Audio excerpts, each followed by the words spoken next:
Hello everyone, I hope you are doing well. Today we will talk about how to fix or how to solve the problem of keeps lagging on the application of Hacoo. You will go to settings.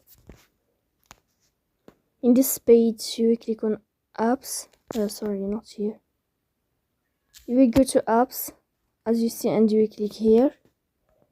In this page you will scrolling down until you find this application of Hacoo.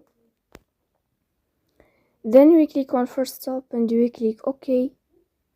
After that you will enter to the window of storage. Then we click on clear cache. In the end you will turn off your phone and you will restart your phone again to fix that problem. So that's all. Don't forget to support us by like and subscribe. See you next time and thank you for your watching and your attention.